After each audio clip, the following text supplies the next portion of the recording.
Hello and welcome everyone. Thanks for joining us today. We are excited to talk to you all about youth guided and youth voice in early and infant childhood settings. We have just a few more people joining us from the waiting room, and so we're going to let them get logged in and we'll get started here in about 30 seconds.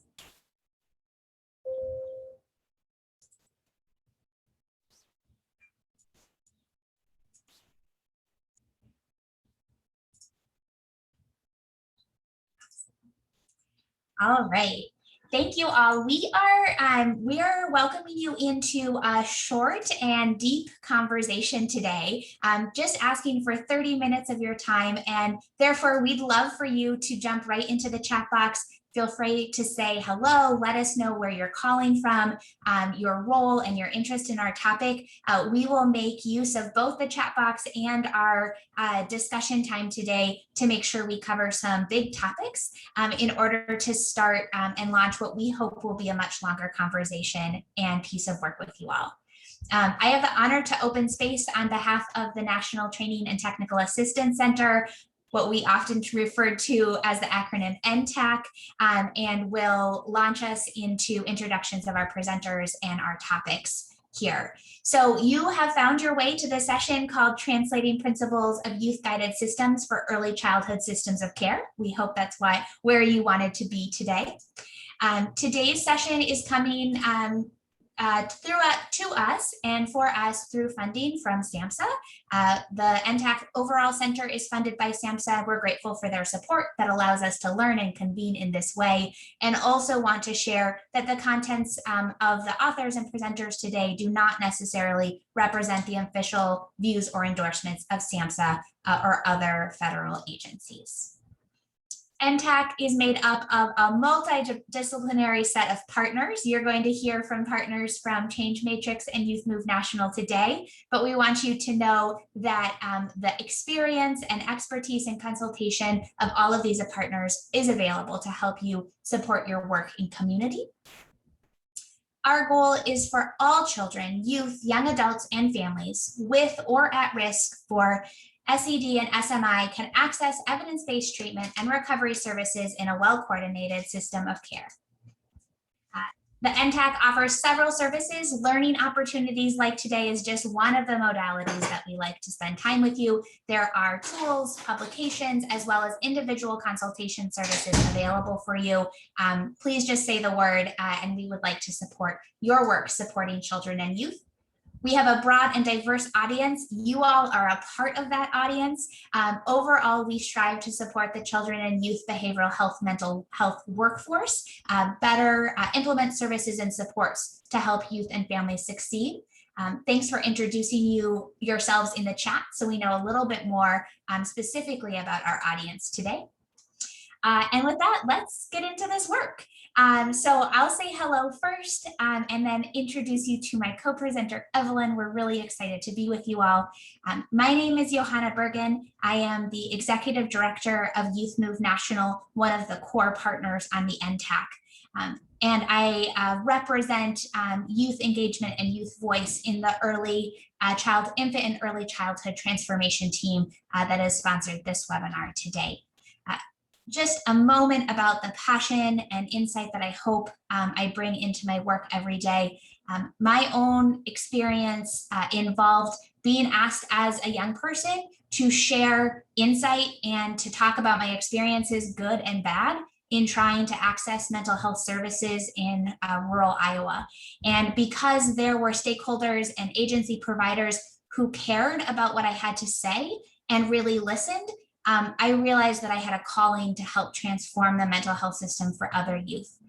Today, you're going to hear me speak from some of my very specific experiences as an individual navigating mental health services, while also experiencing my life as a parenting teen, as my young daughter joined me in navigating services, and also the experiences that I have learned from connecting across the Youth Move chapter network and the insight and wisdom that fellow advocates for youth have shared with me over this time. I'm really excited to be with you and really excited to introduce Evelyn. Hello, everybody. Thank you, Johanna, for that. My name is Evelyn Clark, and I am with Change Matrix, which is also a core component of NTAC Center. And my role on the center is to provide equity consultation. And also I bring a unique side to that along with Johanna, I bring the lived experience with being in systems. And I have a passion to help educate those on the disparities in all systems as it relates to young people and families of color. And I have a passion for young people to become leaders in this work. I also share, again, just the lived experience. I myself was an assistant, and my parents could have used the early childhood services. They did not receive those, and I'm going to share a little bit more on some of my experiences with my own personal journey, but also the experience of working with young people in Washington State. Thanks, Evelyn. So we're going to go back and forth a little bit today, really inviting you into a conversation that we've been calling internally as a planting the seeds conversation. So there's brevity in our time together, and there's also what we hope an opportunity to think critically about a couple of key values to establishing systems of care that work for young people across the lifespan. And so we're going to be talking to you about two core values. And we're going to start with a brief conversation about youth-guided and youth-driven practices. And we're going to move into a conversation about equity. And then we're going to talk a little bit about the things that we're excited to see the field invest in moving forward. Throughout today's session, know that we're sort of throwing ideas out there to see which ripen and land with you. Specifically, we're interested in knowing which of these ideas or sort of frameworks we touch on today that you would like to spend more time engaging with us in the coming months and years. So this is an opportunity to ask questions, sort of +1 or vote up ideas that we're talking about, or propose challenges to our ideas to help us broaden our thinking so we can think about the best way to continue these conversations with each of you as you invest in infant and early childhood mental health.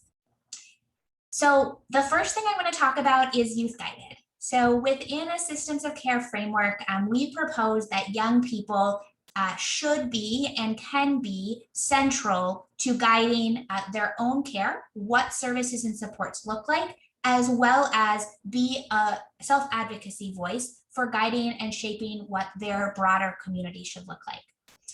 This is a principle that has been readily engaged by systems of care across the country. There are many people who are invested. There are many communities who are working hard to meaningfully and authentically engage young people in systems of care. There has always been this sort of interesting question posed about what does the youth-guided value look like in practice in early childhood systems of care. One moment to tangent about a personal story. One of my first professional roles was to provide technical assistance to system of care grantees many years ago under the TA partnership. And I was assigned, unsurprisingly, the very first early childhood system of care grants as the one of 3 youth engagement specialists. And I was assigned those grantees because I had an infant in arms. Not because I had any critical, important expertise to offer to these grantees. And we struggled through almost 2 full years trying to figure out how to meet youth engagement deliverables within an early childhood setting. And the outcome of those early struggles was a relaxing of the requirement to be youth guided in these spaces. And I didn't feel good about that and maybe put up a little bit of a stink in the spaces that I could. And I also understood why this happened. I have been excited, I think all of us have been excited that while the formal requirements for youth voice in early childhood spaces might not be as rigid as in other funding spaces, there are many communities who have continued to invest in the importance of this practice. And we're interested in thinking about how to support you in investing in this space. So there are a couple of key things we want to raise up as we think about youth-guided practices with our very young friends. First is that we believe and see the potential for the building blocks of self-advocacy to start in early childhood. So if we think about the young people that engage in the Youth Move Network later in their adolescence, maybe their late middle school years, we are oftentimes starting our work with them by increasing self-advocacy skills, helping them find voice and choice, helping them understand that they have the right to self-determination, helping young people figure out how to ask the right questions to get the support that they need and want, right? All of these practices can actually start in key relationships with caring providers, with caregivers and family members, and their young children. The concept of practicing building voice and choice with young people is a reality, right? And for those of us that work in the youth movement later in the lifespan, we would be so excited to partner in building a pathway of building the right to voice and choice throughout a child's entire life experience. For those of you that work with young people, or with young children, you know that there are very clear ways for them to express their needs, their desires, to let them know when they're not feeling safe, when something isn't feeling supportive to them. And we're interested in exploring some of those more practical strategies to embed into the supports that we offer to young children. And we really see a pathway to build an understanding of embedding youth-guided practices within early childhood settings as a way to model to the rest of the behavioral health field that this is an expectation and is in fact a best practice. We're going to talk a little bit later too about some of the excitement we hold around creating special and unique supports for young people who are both navigating their own journey in services as well as caring or parenting for young children who may also be accessing support. And we think there's some unique opportunity to maximize youth voice in those spaces as well. So know that that's coming. Evelyn, is there anything that you want to add to this concept before we introduce the next principle? You know, I would just echo everything you said, Johanna. You know, the importance of how us who have worked in the, you know, the later fields of young adults, and we, you know, look at the history and, you know, we're, you know, the teams wrapped around them and we're thinking, well, how did this end up here? Well, we see that there was a lack of early childhood services for their families. And so just again, how we can, I'm excited because, you know, from the work I've done and being able to translate that into the early childhood system. So that's all I got. Yeah, that's great, Evelyn. I mean, you just sparked this like really cool picture for me, right? We're asking young people to reflect on how are your services going right now? You're 16, you're engaged in services. Tell us what's working. You're also pointing out that they have a really valuable insight to say, could you look back at your experiences from birth? What was missing? When would have support really been helpful for you? Maybe not in an intervention sort of way, but just in a like, my community's got me and I have what I need. And that, I think that's like bullet number 4 added to this slide of other reason to focus about youth voice in this space. Yes, for sure. So as we were planning, we were planning this session and we realized we couldn't keep doing this work without talking about the value of equity. And so let's introduce that as our next topic.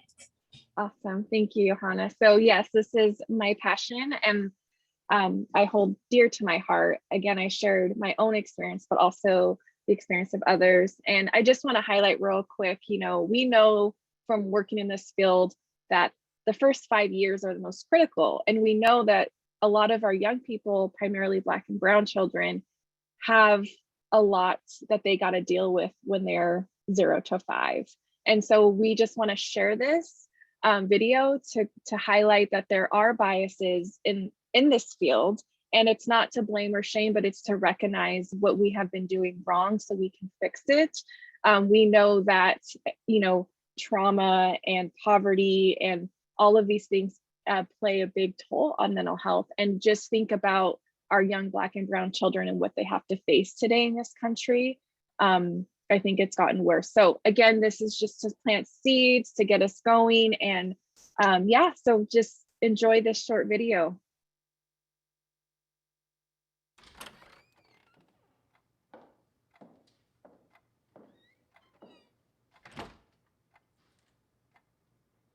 Good morning. How are you? Cool. So, can we talk about how you got here? Hey, you think I got a funny looking face? I just thought it was funny. Hey kids, I'm telling you, go right here. Man, we ain't doing nothing. Go right here before I'm called cops.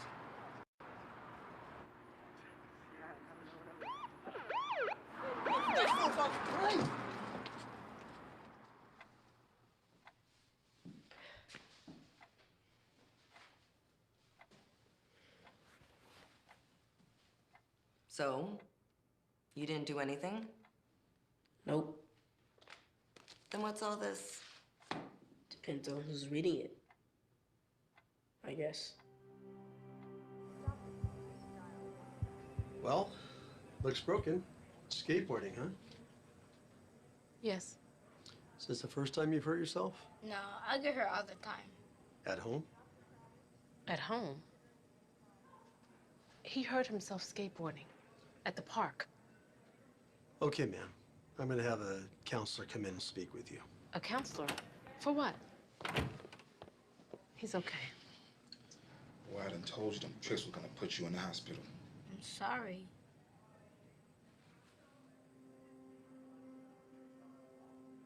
I'm sorry, too. A nurse will be in a few minutes to help you check out. What's up? That doctor thought I did this to him.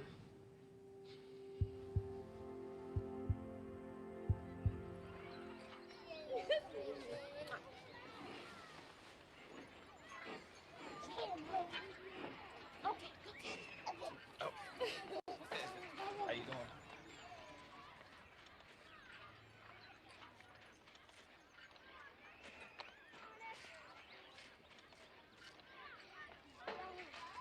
Hi.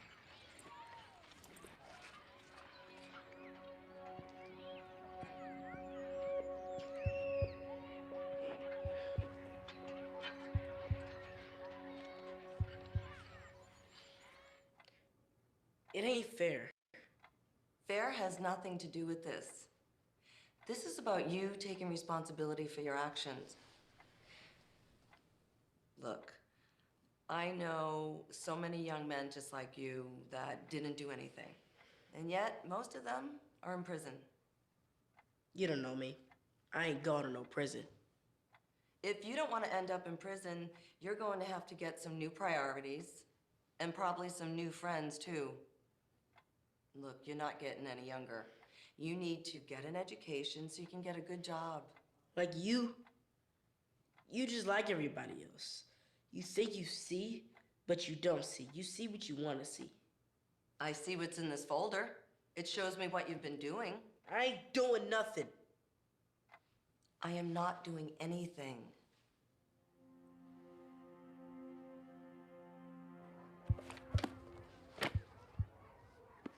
Stop! I ain't doing nothing. I'm not doing anything. And yes, you were. Get to the timeout chair. Now, please.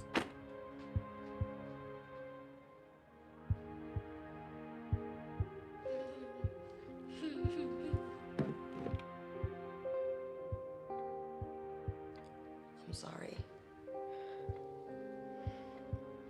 I am so sorry.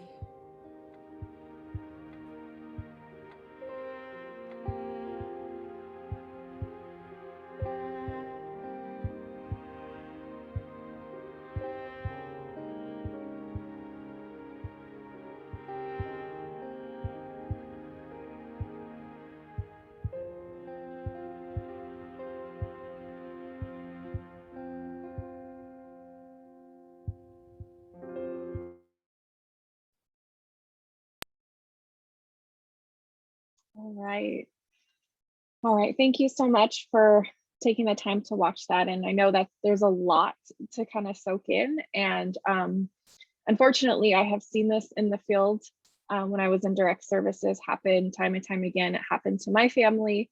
And so again, we're just here to really think about how does equity fit into our system of care, and how are we as the workforce, are we, contributing to the biases? Are we, or are we dismantling the biases? I also am going to share in the chat, there was a preschool in Georgia that happened not too long ago where there is a father of one of the children, and he noticed he had a camera.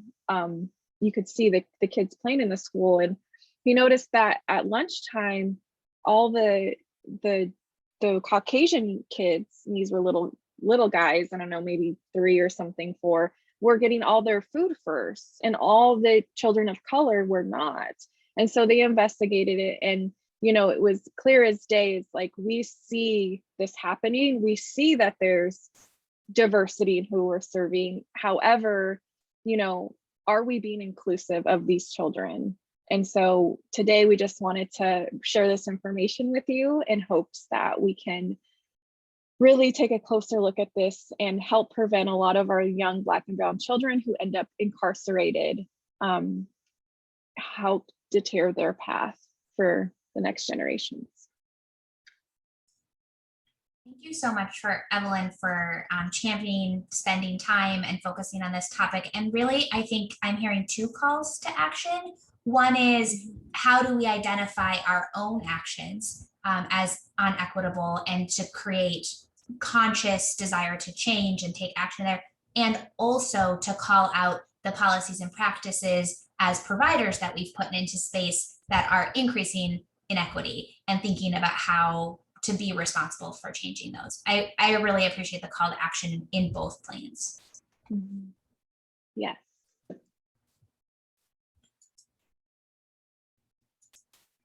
So Evelyn teased this concept before, right, of talking to young people and asking them to reflect back on their experiences from early childhood onward. And we're really excited about a couple of strategies we're seeing emerge in the field that connect to this concept. So the language that's come up in some of the learning communities that NTAC has hosted just this summer is this concept of 2 generational strategies. And as someone who has lived this journey, I really relate to the concept of let's uplift some of the offerings we offer specifically to address and build up 2 generations. And so thinking about how do we meet the needs of young children and their caregivers simultaneously. And the specific call that we'd like to bring to your attention is, how can we meet the specific needs that emerge for young people, very young parents, while they're trying to navigate accessing supports for their children. And particularly when those young parents have navigated systems like juvenile justice or child welfare or mental health services themselves.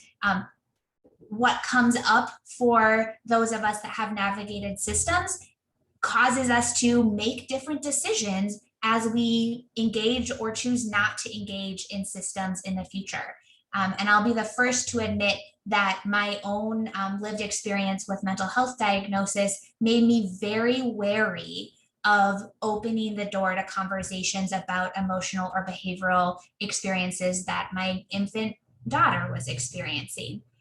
Unfortunately, I told myself, the story I told myself was, I could only be one kind of parent. And that was the parent who raised a child who has to live my same life. And unfortunately, it was a number of years before I had a care system who was able to break that story I was telling. And I was in a community that had access to resources and supports to support me in that journey, not supports that are available to all young parents.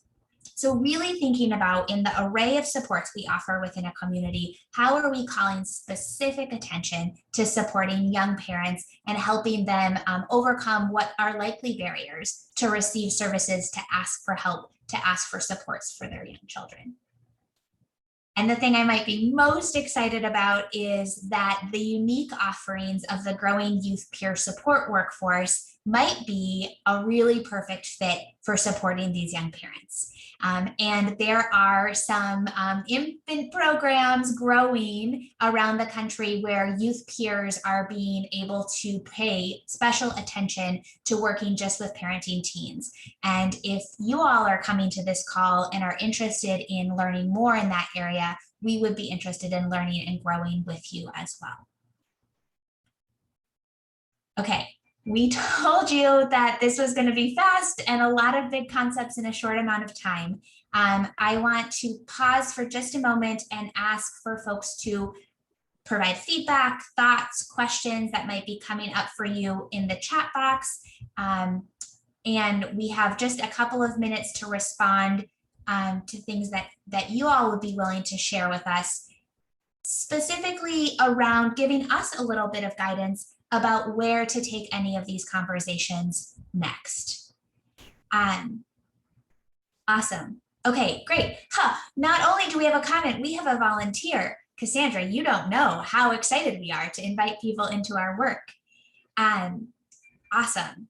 So if you're feeling like Cassandra and this is, oh, you're here. Cassandra, do you want to say a quick word?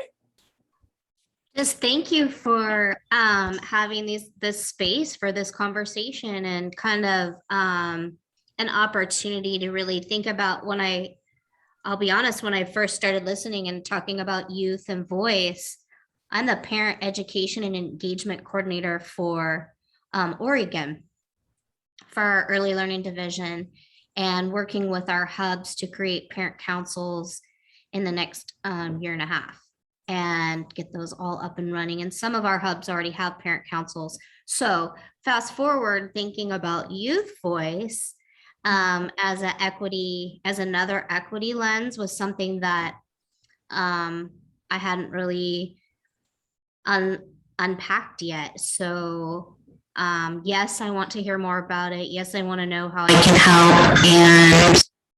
And I guess just my curiosity and to want to learn more about this and how I can support families more in the work. Parent leadership is something I'm really working on heavily on right now. And this feels like just a really nice pathway to make that happen. So that's why I'm so excited, I guess. So thank you for the opportunity to share. I know there's only a couple minutes left, so I'll be quiet.